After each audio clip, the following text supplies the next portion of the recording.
A few years ago, I stood in a door, not the normal door, but literally an opportunity.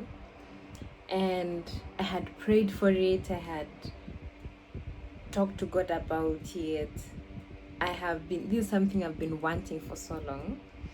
But when now the opportunity came for me to seize it, I started questioning myself, is this something that I really want to proceed with?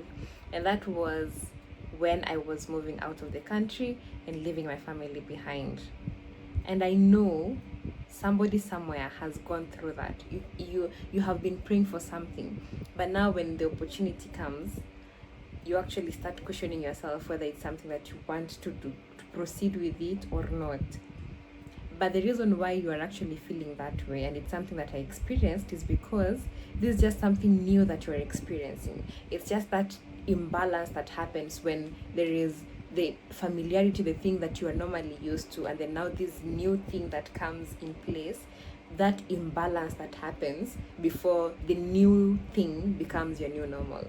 And that is where I was, and let's talk about it.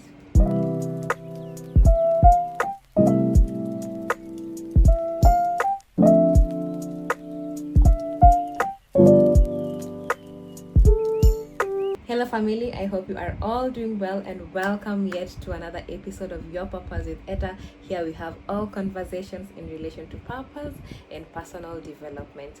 Welcome again to a new episode, and I hope that you watched the previous episode because I loved the previous episode where I was talking about the practical way of actually identifying and discovering your purpose. And today we are going to speak about, once you have identified your purpose, some of those challenges that come with actually discovering your purpose. And one of them that we are going to specifically focus on today is the aspect of the fear that comes in, the fear that crops in when we have identified our purpose and we are seeing the light and we are seeing ourselves at the top of the mountaintop and we are having this light for the other people.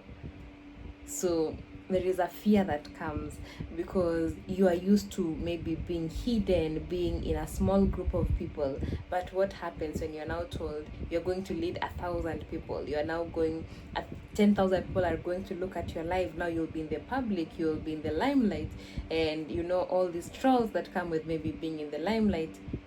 What happens? How do you handle that? So that's what we are going to talk about today. Imagine you are a young person, you are standing at a riverbank. At the back of you is the normal life that you are used to, yourself in your comfort zone, you going to work every day, or you going to school every day, or you doing the normal thing that you are used to, you hanging out with the same friends, waking up, watching Netflix, scrolling on social media, and then you are told that if you actually cross this river and get to the other side is where your purpose is. You are more fulfilled, more outgoing in what God has actually created for you. You actually know what your purpose is and you are pursuing it. You know your potential. You know the people and the impact that you are going to create. You know it and you are actually in that element of yourself. But the thing is, you have to cross this river, right? You're at the riverbank, you have to cross this river. And so what is happening in your mind is you keep on asking yourself these questions. See, what if I actually get on this river and I start swimming and I don't get to the other side of the river? What if I actually drown? What will people say? How will I get to the other side if I will be wet? What if I don't get new clothes when I get to the other side and I will be wet in the first place? Who is even on the other side of the coin? Who am I going to meet? What if people don't like the version of me, the new version of me on the other side? What if? So you keep on asking yourself these what ifs and you decide you're going to stay.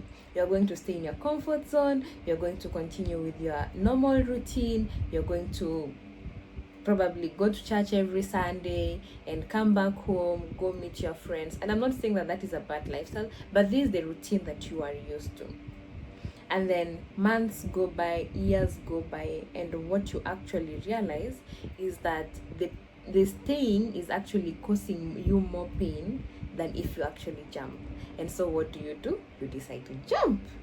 You jump in the river and you go through the tide that come with the waves that come with the river, and then you swim through, you get to the other side of the river.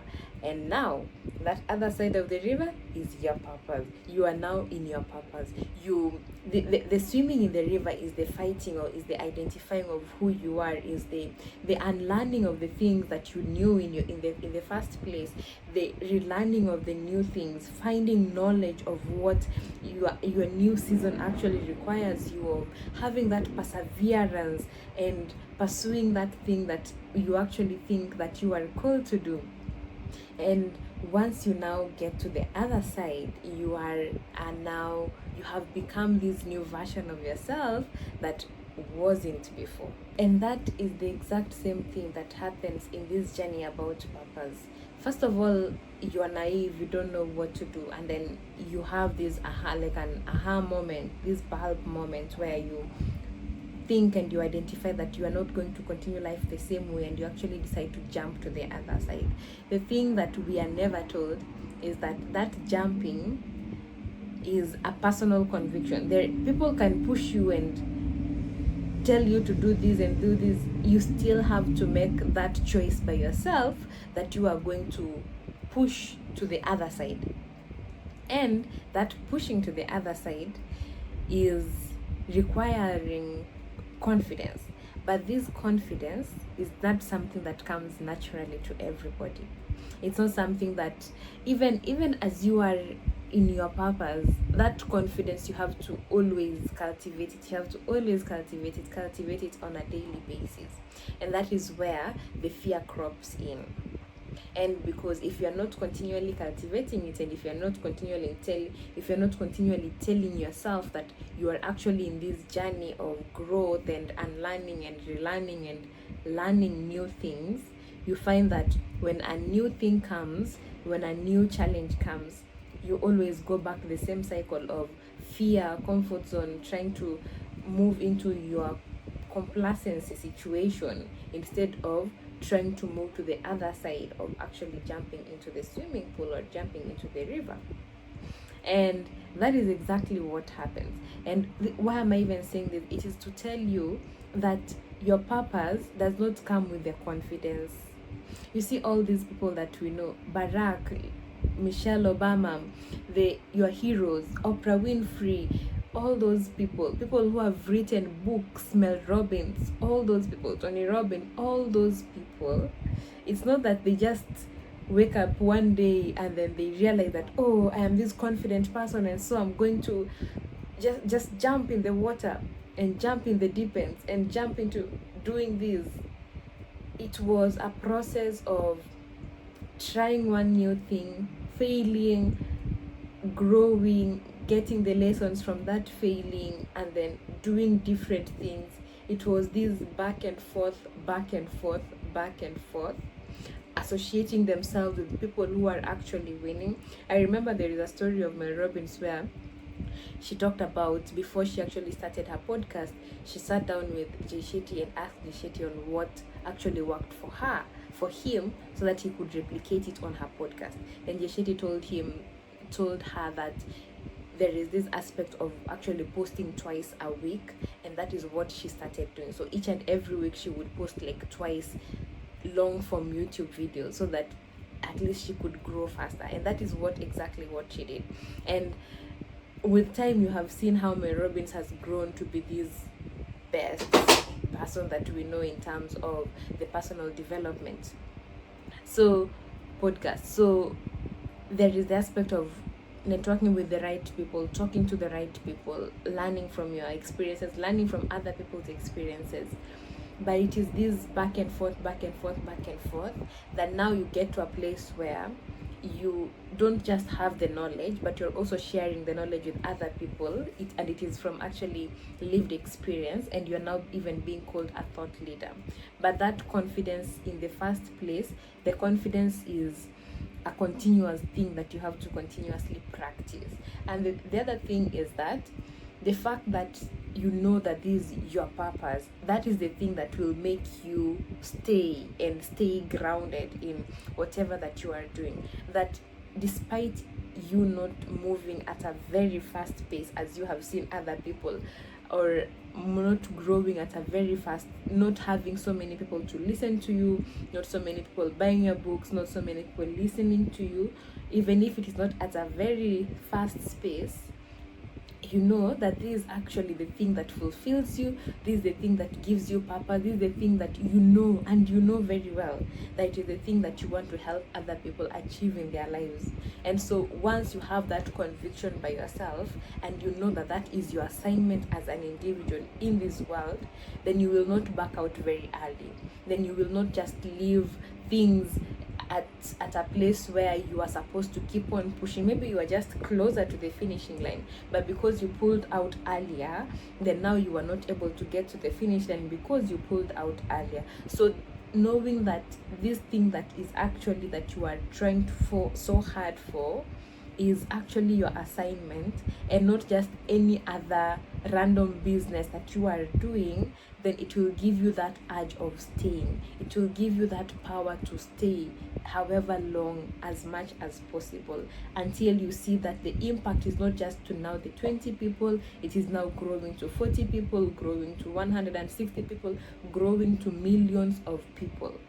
But that time of millions of people is coming, but you have to start with these 20 people, with this one person, with these 2 people, with these 3 people, with these 10 people, with these 100 people. It is that steady growth. And also in this process of actually this steady growth, you are not just also the same. It is teaching you something. It is teaching you the ability, the resilience of staying. It is teaching you the confidence. It is teaching you that there are different people and you have to show up differently. You are learning so much that when you get to the other place, you will be so ready, compared to if you could have been given this same thing at a go. So there is the process, and that process actually enables us to be transformed to be who God wants us to be. And that is the beauty of actually becoming and going through the journey of life. And that is why you have to understand that there is no finishing line. There is no finishing line. You just need to continue doing this which you are doing and enjoy the process. However, even if you are impacting 10 people, those are 10 households. And if these 10 households each have 5 people, those are 50 people that you have changed their lives. Because of course, if people are going through you, it's not just about ending with them, it is getting into their households. Those households are also impacting many people. So if you think about it that way, then it will change your mindset of, oh, only one person has watched my video. What if that one person is the head of states and they're just waiting for the right time to call you? What if that one person is watching with 20 more other people? So it's not also about the numbers, but also we would love to have the numbers, but sometimes it's not just about the numbers. It is knowing that you have planted that seed in somebody's life. You have done your part as an individual. The problem is that some of us don't want to do our part. Do your part. The thing you need to start doing is just start trusting yourself. Trust yourself. First of all, identify that purpose. Go watch that video again. Identify your purpose. I talked about 6 elements that can actually help you identify your purpose. Identify that purpose. And then once you know that actually this is my purpose, then now start moving in alignment with that purpose. Because fear will always be there. But courage is the one, having the courage to move according to what your purpose is the one that will suppress that fear, and within no time you will be moving in an aligned manner and the fear will no longer be there. So keep on doing what you are doing in an aligned manner. It keeps me thinking that it's like an eagle. An eagle, as it is in its nest, before it actually leaves to start flying, it's always afraid. Oh, the height is so, maybe it's fearing heights. If I could use the term that most people use, is they fear heights, and it keeps on asking themselves, what if I fall? What if this thing happens? But if the eagle actually changes their minds and they're like, what if I succeed, and it leaves the nest, it actually flies. So be that eagle. Be that eagle. Change the narrative that you're telling yourself. What if I fail? But ask yourself, what if I actually succeed? Because this thing that you're also doing, it's not for you. This, the gift that God has given you, it's not for you. It is for other people. It's like telling yourself that, oh, I've gone to school to be a doctor, and now I'll stay at home. You are being a doctor. You are a doctor so that you can help other people. It's the same thing with your purpose. God has given you these gifts, these experiences, so that you can share with other people. So be an eagle that is courageous to leave the nest and go out, because once you actually fly out, it flies. The eagle flies. So change the narrative of how you speak to yourself. The same way you actually speak to other people, the same advice that you would give to somebody else, that is the same advice you need to tell yourself. Because most of the time we criticize ourselves because we know ourselves inside and out, but we do not give that same advice to other people. So ask yourself, what advice would I give to a friend? And then give yourself that advice. I know somebody somewhere could be having this fear, but I want to tell you that that fear has a reason. So the reason why you have that fear is because this is just a new territory that you are going to experience. It's something new that you've not experienced before. And because it is something new, there is that urge in you, that there is that uncertainty that now brings in the fear. And with that, you need to know that it's just that it's something new. The fact that you have that fear, it doesn't mean that you're going to fail. It just means that it is something new in your life that is going to happen. And that new thing could bring blessings. And let's just stop it there. It could bring blessings. Of course, there is the opposite bit of it. But if we just look it on a positive path, that thing that is making you fear, it could bring blessings. And of course, there could be falling as well. But you can't know until you actually get outside and try. So place yourself in a position where you actually want to try life and experience life, because life is meant to be experienced. Life is not meant to be just feared. Life is meant to be experienced. Try, fly, try, fall, learn the lessons. The next time you will fly. If you start doing something today, 1 year from now you'll be a totally different person. Maybe you will have fallen, you will have learned your lessons, you will have succeeded. You never know that whatever path that which is going to take. So take that action. There is actually discipline beats motivation. Discipline beats motivation. And as long as you remember that the gift that God has given you, the purpose that God has given you, is not just for you to sit with it. It is for you to be able to impact many other lives. You will have to stand up, buckle up your boots, and start moving. All right, I hope that even if you are having that fear, do it with fear, do it fearfully, and still get to succeed, get to the other side of life where you are actually succeeding. And I hope that I will be able to see you outside more, experiencing life, trying new things, and experience life. Just challenge yourself. But until next time, also remember that you keep owning your story. It is your story. You fail, you come back up again, you succeed, you continue with the journey. It is your story. Each and every part of your life is your story. So own your story. Bye-bye.